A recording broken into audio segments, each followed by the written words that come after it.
acceleration extra practice video. To do this, you're going to need to have all the formulas for acceleration. So I went ahead and wrote them up here at the top. If you don't have those accessible to you, you can go ahead and record those, write those down on your paper. Quick reference, okay? On the quiz, I give you the formulas rearranged like this, so there you go. Question number 1. Problem, every number, write it down with its units of measure and identify based upon its units of measure what is being measured. Calculate the acceleration of a stopped car that speeds up to 71 meters per second in 38 seconds. All right, catch one right there. Stopped car, that means we have a velocity equal to 0. Okay, now read the question carefully. We have 2 velocities. You need to figure out which one happened first. So the stopped car speeds up 2, so the initial velocity is 0. The final velocity is 71. Question is asking us to calculate the acceleration. If acceleration is the question, this is the correct arrangement of the formula, so we can skip the rearranging. Plugging in my numbers, acceleration is the final velocity of 71 minus 0 on my initial velocity divided by the change of time of 38 seconds. All right, you can type that all into the calculator as it is.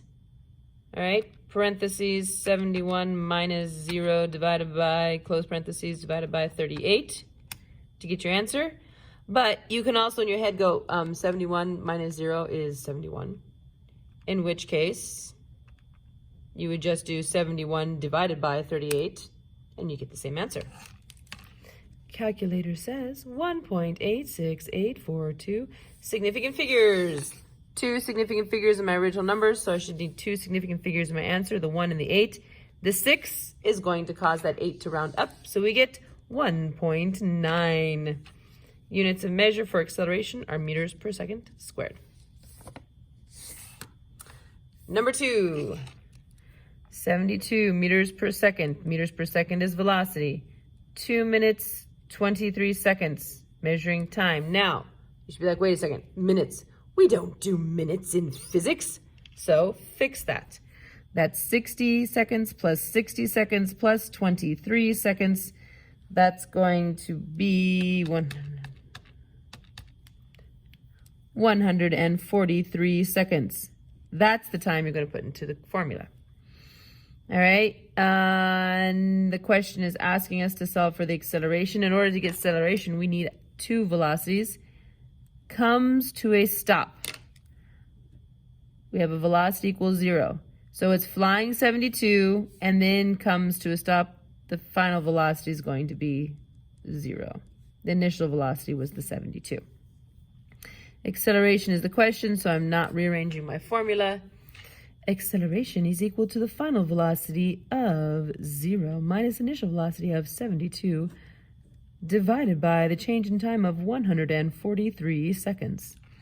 0 divided by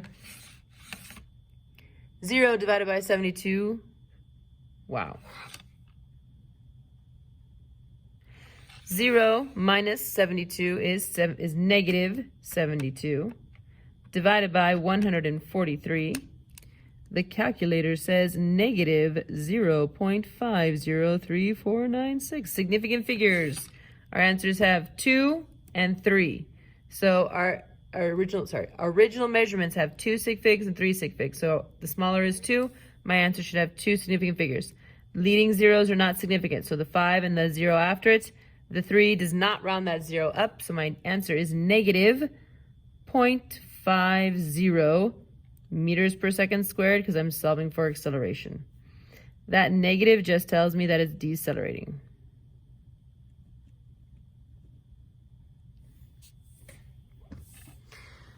Number 2, we have 9.32 meters per second, which is velocity, and negative 1.75 meters per second squared, which is acceleration.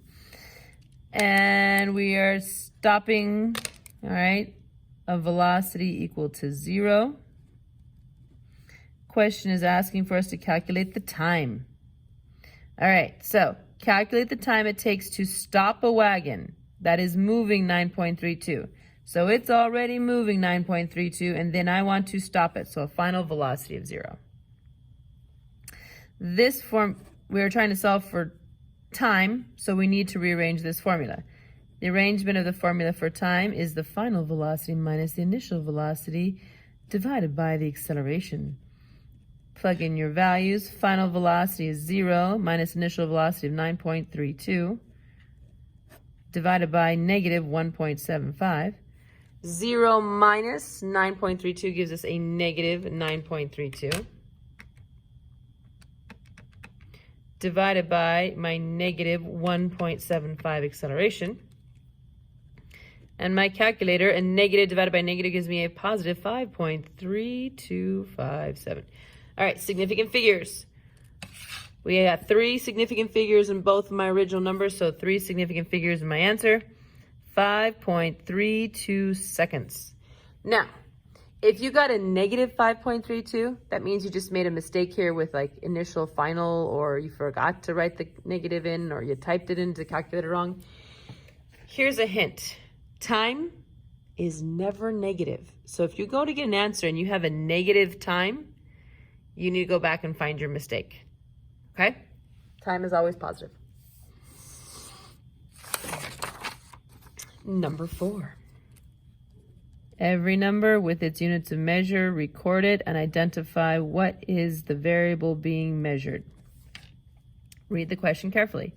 Calculate the final velocity of a car that accelerates 3.79 meters per second squared from a stopped position for 6.5 seconds.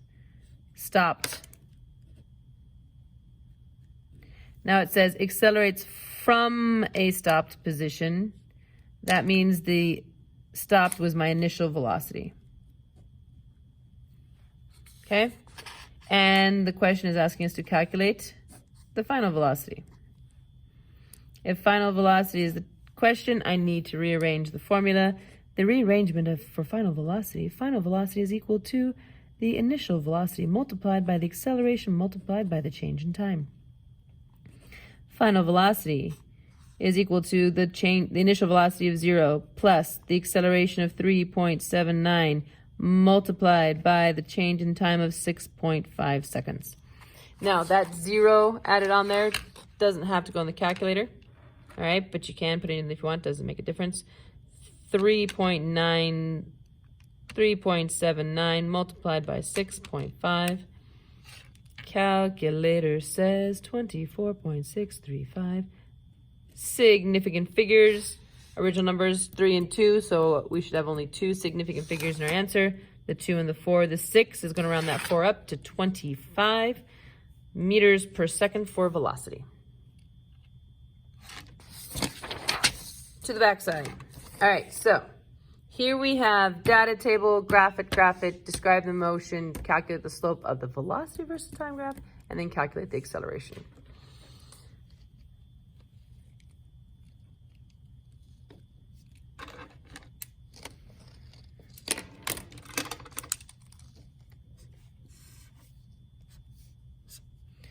Orient yourselves in your graphs. I'm doing the displacement versus time graph first. So at time 0, displacement is 5. At time 1 second, displacement is 7. At 2 seconds, it's 13. At 3 seconds, it's 23. At 4 seconds, it's 37. Off the graph there a little bit. Oh well. Connect the dots and you get a curve. Velocity versus time.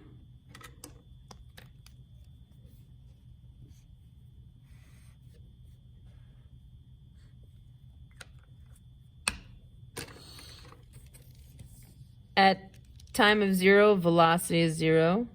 At 1 second, velocity is 4. At 2 seconds, velocity is 8. At 3 seconds, velocity is 12. At 4 seconds, velocity is 16. We have right there a very convenient straight line. All right, so the velocity is going faster and faster and faster and faster. The object is accelerating.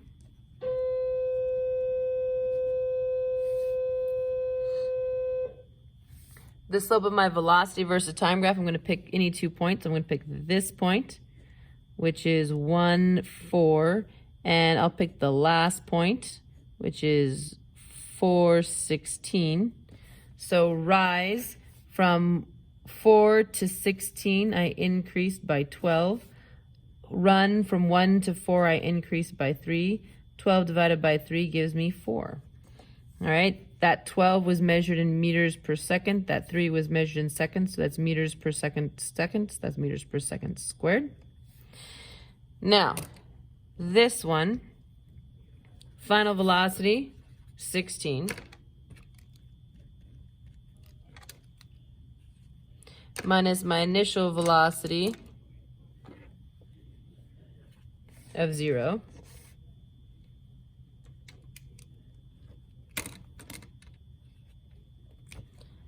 Divided by the change in time. Change in time is the total amount of time it took. It went from 0 to 4 seconds, so it took 4 seconds. That was my change in time. 16 minus 0 is 16. 16 divided by 4 is 4. This is in meters per second. This is in seconds, so meters per second squared. With the motorcycle, the first thing we need to do is to transfer data. So here we have 0 seconds, 1 second, 2 second, 3 second, 4 second. We're measuring time. 0, 1, 2, 3, 4. Okay. Next, 0 meters, 28 meters, 48 meters, 60 meters, 64 meters. We're talking about displacement. 0, 28. So at 0 seconds, it's 0 meters. At 1 second, it's 28 meters. At 2 seconds, it's 48 meters. At 3 seconds, it's 60 meters. At 4 seconds, it's 64 meters. Okay? Meters per second measures velocity. So my velocities. At 0, my velocity is 32 at a time of 0. At 1 second, my velocity is 24. At 2 seconds, my velocity is 16. At 3 seconds, my velocity is 8. At 4 seconds, my velocity is 0. Okay, now we're going to graph that. First, we're going to graph displacement versus time. So looking at displacement versus time. 0, 0, 1, 28, 2, 48, 3, 60, 4, 64.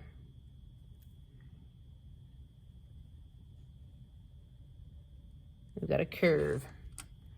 Okay, velocity versus time.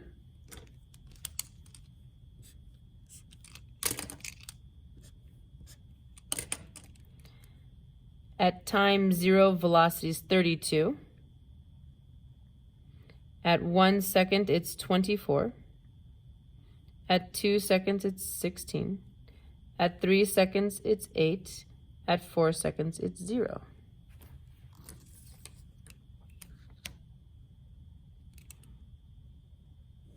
Nice linear graph.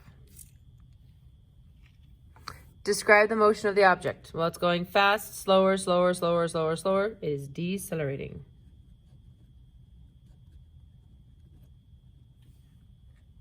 All right, calculating the slope of the graph over here, the line over here. So pick 2 points to calculate the slope. So that's 124. And I'll pick another point right here. This is 3, 8. So rise, it went from 24 down to 8.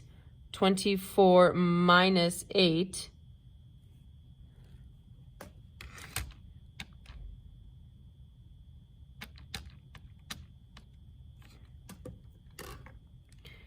Okay, so it decreased by 16, going down from 24 down to 8, decreased by 16.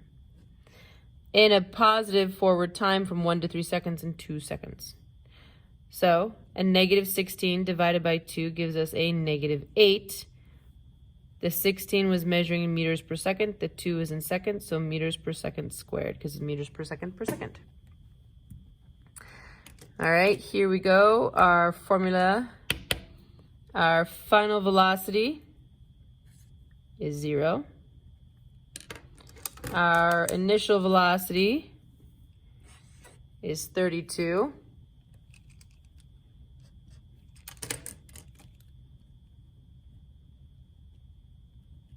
So 0 minus 32. And then our change in time. How much time did it take to get from 32 to 0? Took 4 seconds.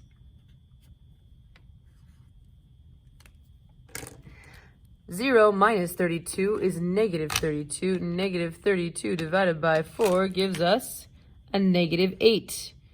This was meters per second. The velocities, the time was in seconds. Meters per second is meters per second squared. All right, so that is the practice review. Understand what these graphs look like, okay? What you expect those graphs to be looking like for the different types of motion. And that's extra practice review.